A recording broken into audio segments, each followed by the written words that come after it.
아멘. 우리 오늘 또 함께 인사 나눠보시죠. 반갑습니다. 네, 반갑습니다. 네.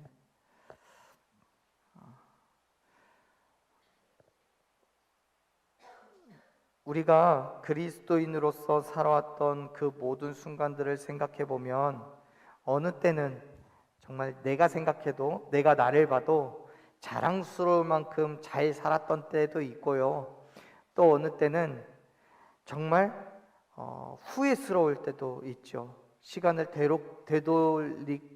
되돌리고 싶을 만큼 그렇게 후회스러울 때도 있습니다. 그리스도인으로서 살아간다는 것이 그렇게 만만한 삶이 아닌 거거든요.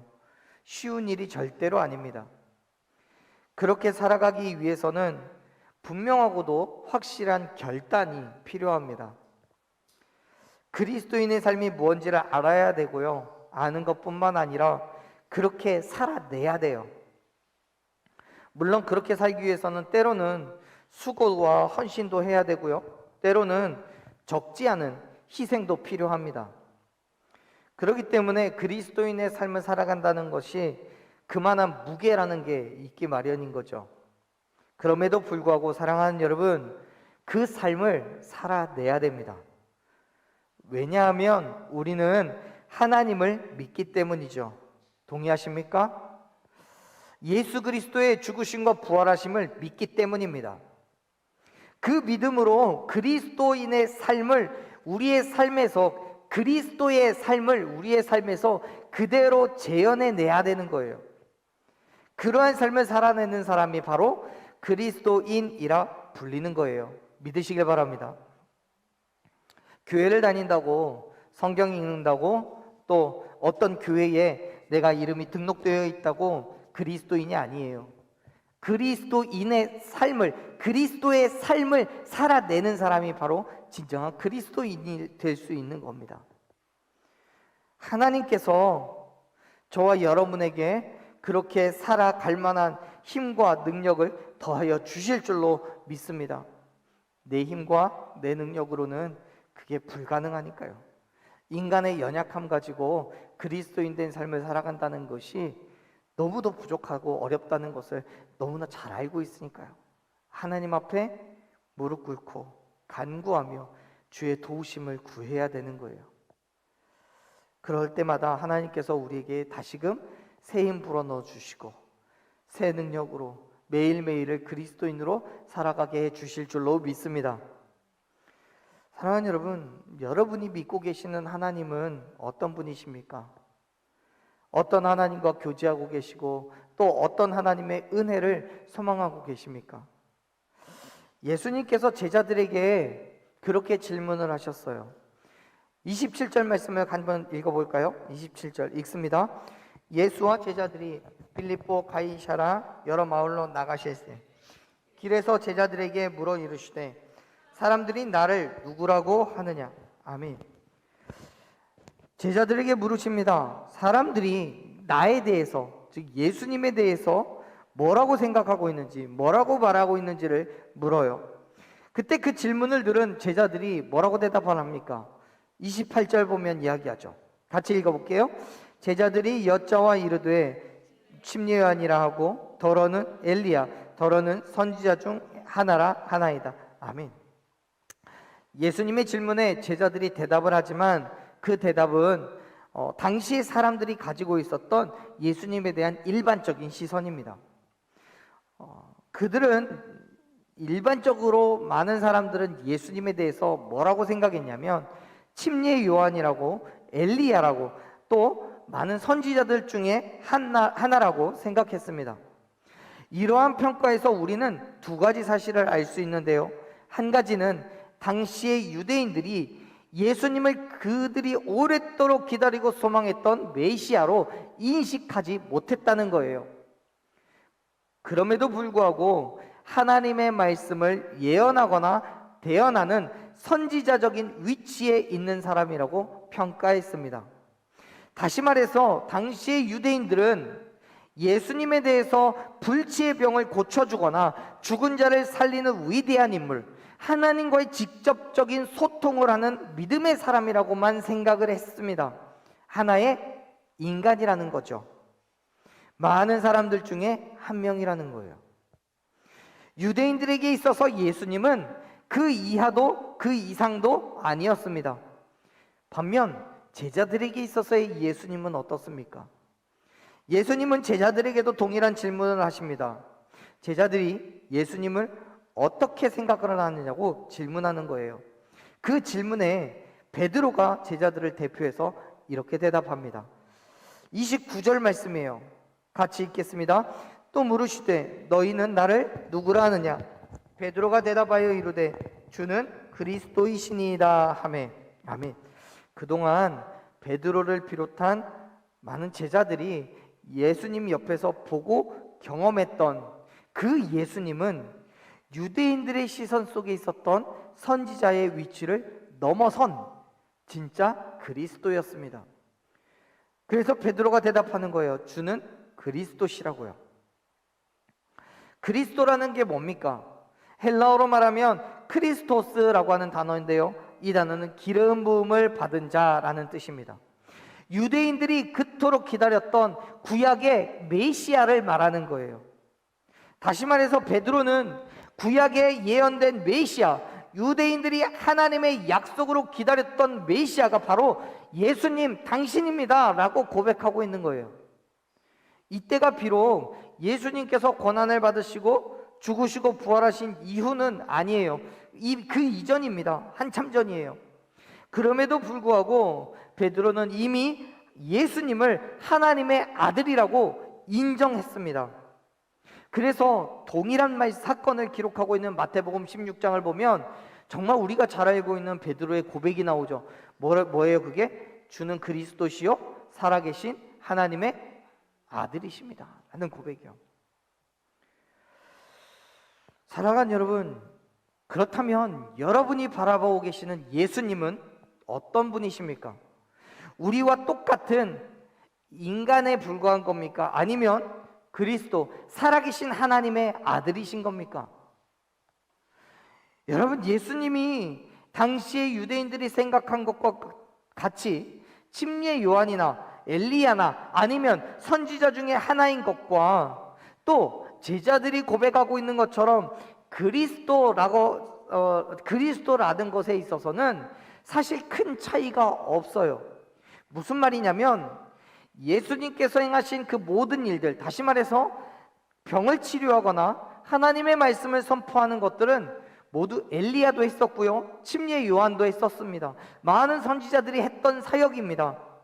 심지어 엘리야의 경우는 죽은 자를 살리기도 했습니다. 그런 측면에서 생각해 볼 때 예수님께서 행하신 그 일은 선지자들이나 침례 요한이나 아니면 엘리야나 예수님과 비교해서 크게 다르지 않아요. 그런데 여러분, 중요한 건 본질이 다릅니다. 보세요. 유대인들이 생각했던 그의 역할, 침례 요한이든 엘리야든 아니면 다른 선지자든 말씀을 선포하고 복음을 소개했던 것에 반해서 예수님의 역할은 뭡니까? 예수님은 복음의 그 자체이고 예수님이 구원의 주체가 되심을 믿으시길 바랍니다. 다시 말해서 기적과 이적은 또 말씀의 선포는 예수님이든 선지자든 누구든 행할 수 있지만 구원에서만큼은, 구원의 문제만큼은 오직 예수 그리스도를 통해서만 얻을 수 있음을 여러분 믿으시길 바랍니다. 예수님이 그리스도시고 예수님이 하나님의 아들이라고 고백하는 베드로의 그 고백이 그냥 단순한 고백이 아니었던 거예요. 다른 사람들을 통해서는 구원을 소개받을 수는 있지만 예수님 당신은 그 자체로 구원이십니다 라고 고백하는 거예요. 결국 유대인들이 예수님에 대해서 알았어요. 그리고 이해했어요. 그런데 예수님께서 행하신 모습에 한정되어서만 이해하고 알았습니다. 자신들의 영혼을 구원하고 영원한 생명을 허락해 주실 수 있는 예수 그리스도 하나님의 아들 되심에 대해서는 전혀 알지 못했어요. 사랑하는 여러분, 이제 우리는 예수님을 누구라고 고백하고 있습니까? 예전에는 그렇지 않았지만 지금은 예수님에 대해서 모르는 사람이 없어요. 다른 나라는 말할 것도 없이 그냥 우리나라 안에서만 살펴보더라도요, 예수님에 대해서, 하나님에 대해서 이름 한 번 안 들어본 사람이 없습니다. 적어도 초등학교 이상의 학력을 가진 사람들은 다 한 번쯤은 들어봤던 이름이에요. 아니면 TV만 틀어도요, 요즘에 정말 시도 때도 없이 나오는 게 교회이고 목사이고 예수고 하나님이고 그래요. 그런데요, 그 사람들이 모두 다가 예수님을 그리스도라고, 구원자로 오신 분이라고 믿고 있습니까? 아니죠. 절대 그렇지 않습니다. 역사적으로 예수라는 사람은 존재했지만 그 사람이 하나님의 아들 그리스도라는 사실에 대해서는 의심하고 있죠. 그런데 문제는요, 예수님께서 그리스도이심을 믿지를 않는다면 구원을 얻을 수가 없어요. 그게 문제인 거예요. 사도 바울은 로마서 10장 9절에서 말씀합니다. 만일 우리의 입술로 예수를 주라고 시인하고 또 하나님께서 그를 죽은 자 가운데서 살리신 것을 우리의 마음에 믿으면 구원을 얻는다고요. 반대로 말해서 우리의 입술로 예수님을 주인이라고 시인하지도 않고 예수님을 죽은 자 가운데서 살리신 하나님을 믿지도 않는다면 구원을 받을 수가 없다는 거예요. 예수님께서 나의 주인이라고 시인하라고요.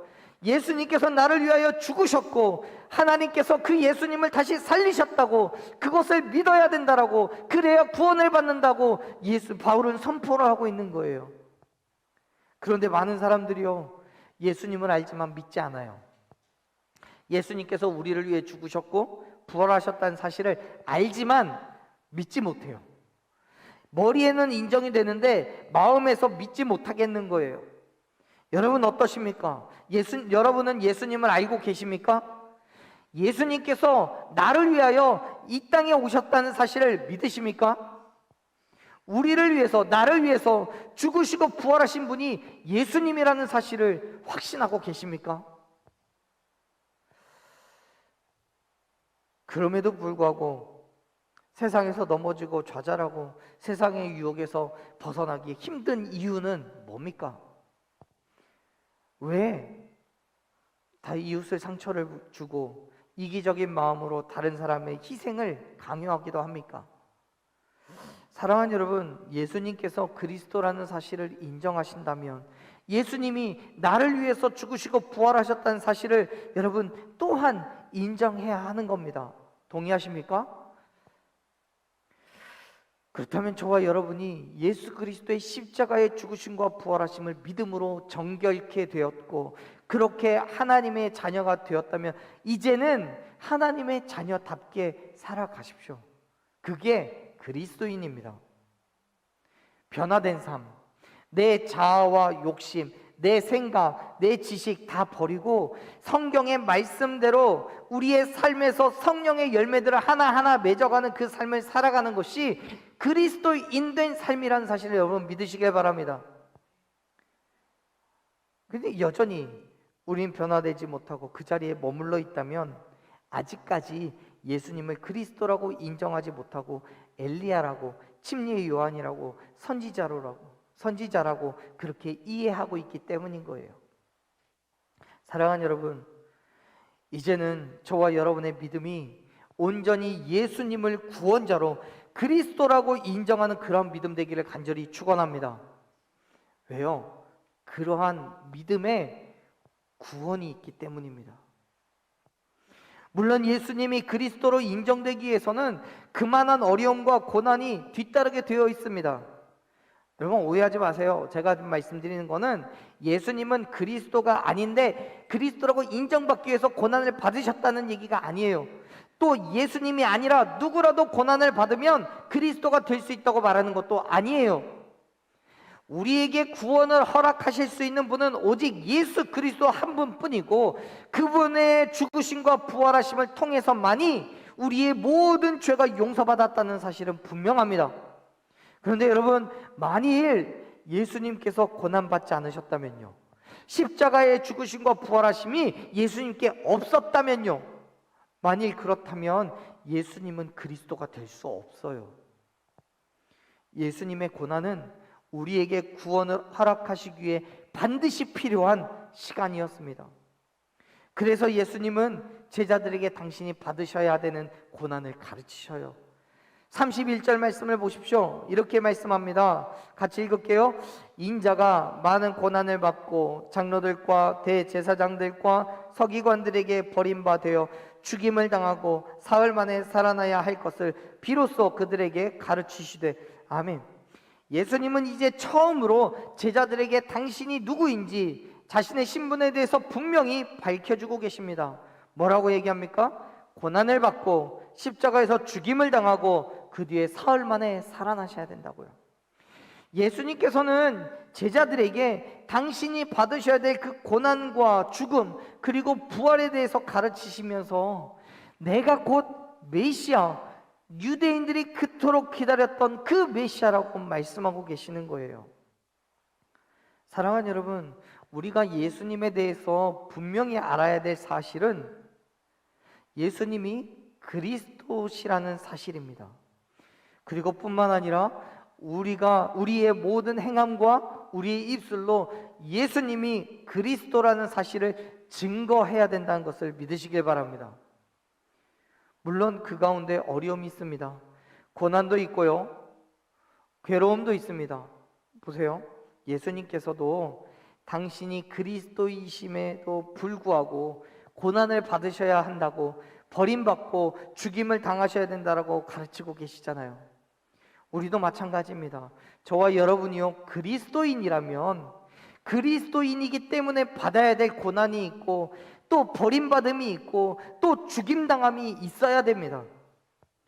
34절에서 예수님 그렇게 말씀하시죠. 같이 읽어볼게요. 무리와 제자들을 불러 이르시되 누구든지 나를 따라오려거든 자기를 부인하고 자기 십자가를 지고 나를 따를 것이니라. 아멘. 십자가는요, 예수님만 지시는 게 아니에요. 내게 허락하신 십자가를 나도 감당해야 되는 거예요. 어떻게요? 고난받고요, 버림받고요, 죽임을 당하면서요. 예수님의 십자가는 예수님이 지시는 거예요. 그 십자가를 포기하거나 거부하셨다면 저와 여러분은 어쩌면 지금 이곳에 있지도 않겠죠. 그와 같이 이제 저와 여러분에게는 우리 각자의 삶 속에서 져야 할 십자가가 있습니다. 그 십자가를 포기하거나 거부한다면 우리는 그리스도인이 될 수가 없는 거예요.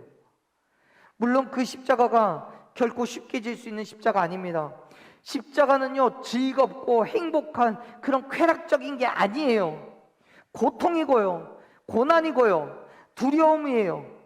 무슨 두렵고 떨림으로 감당해야 되는 것이 십자가예요. 그런 십자가를 진다는 게 어떻게 쉽겠냐고요. 저와 여러분뿐만 아니라 예수님께 있어서도 동일합니다. 그래서 예수님은 겟세마네 동산에서 그렇게 기도하시는 거예요. 할 수만 있다면 이 잔을 내게서부터 옮겨달라고요. 그럼에도 불구하고 예수님께서는 나를 위해 십자가를 지셨습니다. 나를 위해 그 십자가를 지셨어요. 그렇기 때문에 나도 내게 허락한 그 십자가를 짊어져야 된다는 사실을 기억하시길 바랍니다. 그래야 그리스도인으로서 살아갈 수 있기 때문에요. 사랑하는 여러분, 여러분이 짊어지셔야 될, 감당하셔야 될 그 십자가는 무엇입니까? 그 십자가를 포기하는 것은 하나님의 뜻이 아닙니다. 인간의 두려움이고 고통이고 고난임을 기억하시길 바랍니다. 물론 그 십자가를 옮겨달라고 하나님께 부르짖을 수는 있습니다. 그러나 그것이 온전히 내 뜻이 아니라 하나님의 뜻에 있음을 여러분 고백하십시오. 예수님께서 그렇게 하셨던 것처럼요. 그리고 하나님의 계획하심과 하나님의 뜻이 우리가 기꺼이 그 십자가를 감당해야 된다는 것이라면 온전한 믿음으로 감당하십시오.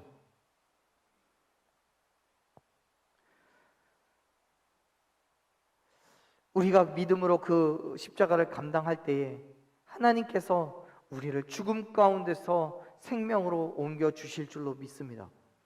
예수님을 죽음에서부터 다시 살리신 하나님께서 저와 여러분 또한 그 고통과 고난과 괴로움 가운데서 생명으로, 즐거움으로, 행복으로, 평안으로 옮겨 주실 것을 여러분 믿으시길 바랍니다.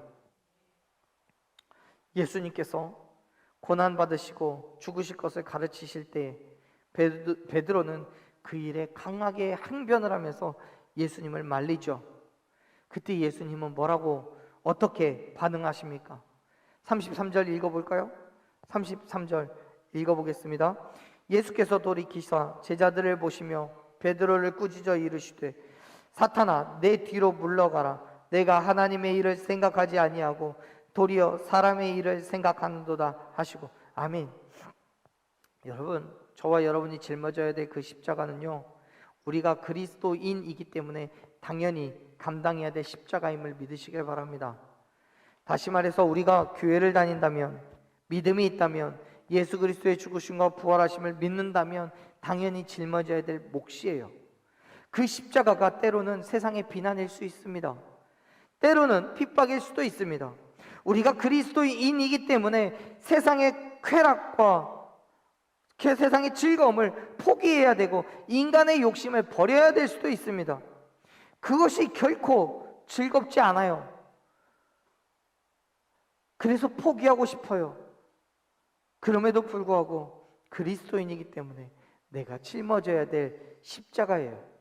그 십자가가 싫어서 감당해야 될 무게가 너무나 무거워서 포기한다면 여러분, 우리의 목숨까지도, 내 생명까지도 포기하십시오. 성경은요 이렇게 말씀합니다. 35절 읽어보십시오. 같이 읽습니다. 누구든지 자기 목숨을 구원하고자 하면 잃을 것이요 누구든지 나와 복음을 위하여 자기 목숨을 잃으면 구원하리라. 36절도 읽을게요.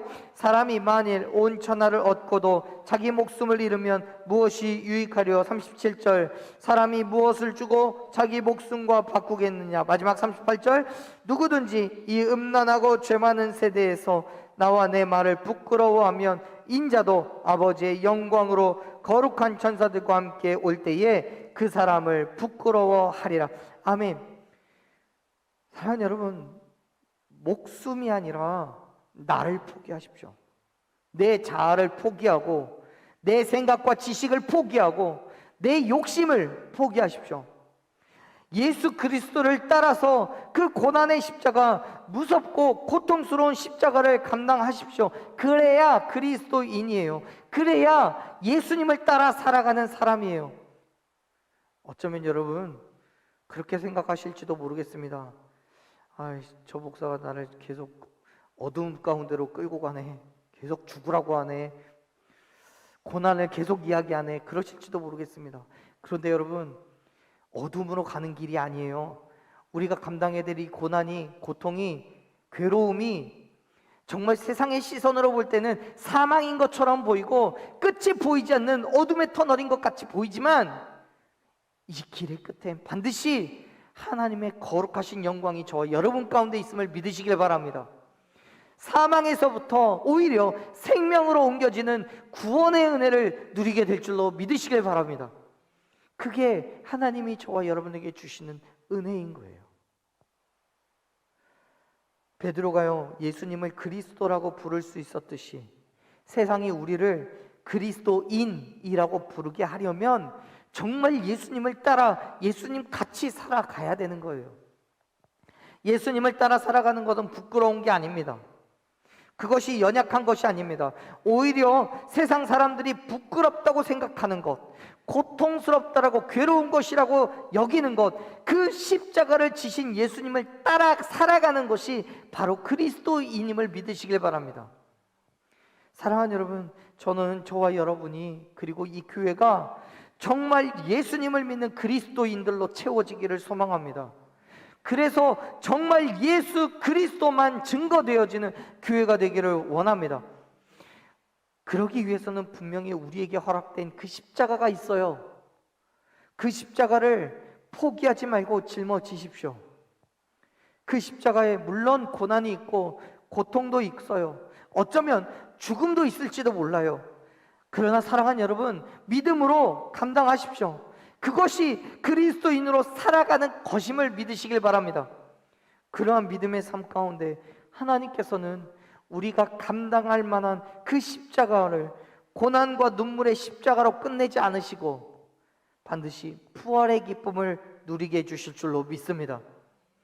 내가 예수 그리스도를 위하여 십자가를 짊어지고 나아갈 때 예수 그리스도께서 영광 중에 저와 여러분을 맞이하시고 잘했다 칭찬하실 줄로 믿습니다. 사랑하는 여러분, 저와 여러분의 삶에서 부끄러워하지 않고 예수 그리스도를 드러내기를 간절히 축원합니다. 진정한 그리스도인으로 살아가십시오.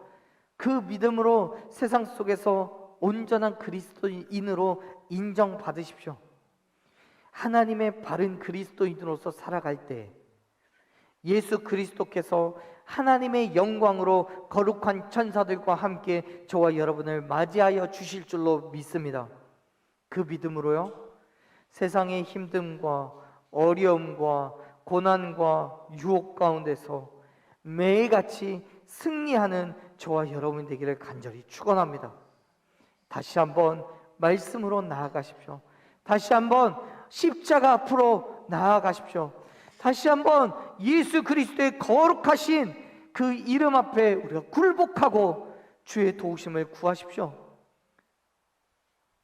힘들고 어려운 십자가겠지만 기꺼이 우리가 믿음으로 감당하려고 할 때마다 하나님께서 새 힘과 새 능력으로 우리가 그 일을 할 수 있도록 도와주실 줄로 믿습니다. 그 믿음으로 하루하루를 살아가는 저와 여러분 되기를 간절히 축원합니다. 아멘. 우리 이 시간 함께 찬양으로 고백했으면 좋겠는데요, 사랑하는 여러분, 우리가 예수 그리스도보다 더 귀한 것이 없다고 자신 있게 고백할 수 있는 이유는 예수님께서 나를 위하여 세상의 즐거움을, 세상의 자랑을 다 버리셨기 때문입니다. 그 치욕스러운 그 고통과 멸시와 조롱의 십자가를 스스로 감당하셨기 때문입니다. 예수님께서 그리스도가 되시기 위하여 그 고난과 고통의 십자가를 지시고 죽임 당하셨던 것처럼 이제는 저와 여러분이 그리스도인이 되기 위해서 우리가 감당해야 될 그 십자가를 지기를 소망합니다. 세상의 즐거움도, 세상의 자랑도, 나의 의로움도, 나의 욕심도 다 버리고 오직 예수 그리스도를 위하여 살아가는 저와 여러분의 삶이 되기를 간절히 축원합니다. 그렇게 그리스도인답게 예수님처럼 살아가는 저와 여러분이 되기를 간절히 축원합니다. 그 결단으로 함께 이 찬양을 고백합니다.